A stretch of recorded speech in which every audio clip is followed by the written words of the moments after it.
রাত পেরোলেই অনুষ্ঠিত হতে চলেছে কলকাতার রেড রোডে রাজ্যের সবথেকে বড় কার্নিভাল। এখন আমরা দেখে নিচ্ছি জেলার গুরুত্বপূর্ণ কয়েকটি কার্নিভাল। তত্ত্বাবধানে এই অনুষ্ঠান পূর্ব বর্ধমানের সম্মাননীয় জেলা শাসক শ্রীমতী আয়েশা রানী কে ম্যাডাম। আর তার সঙ্গে সঙ্গে প্রত্যেকটি পুজো কমিটি ধন্যবাদ জানাচ্ছেন রাজ্যের মাননীয় মুখ্যমন্ত্রী শ্রীমতী মমতা বন্দ্যোপাধ্যায়।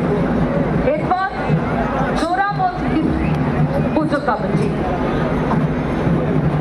আমরা জানি জিটি রোডের ধারে যে পুজোগুলি দর্শকদের আকর্ষণের অন্যতম কেন্দ্রবিন্দুতে থাকে তাদের মধ্যেও যায়।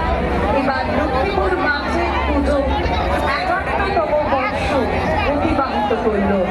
দক্ষিণ ভারতের মন্দিরের আদলে মণ্ডপ করেছিল লক্ষ্মীপুর মাঠ দুর্গাপুজো কমিটি।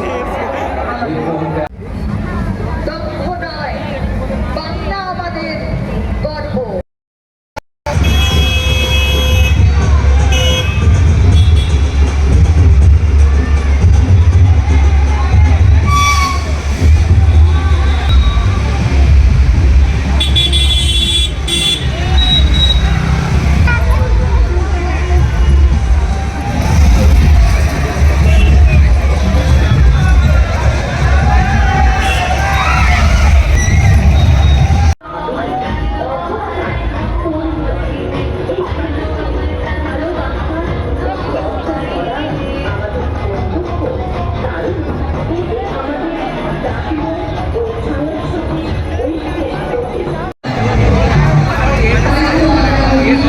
Thank you.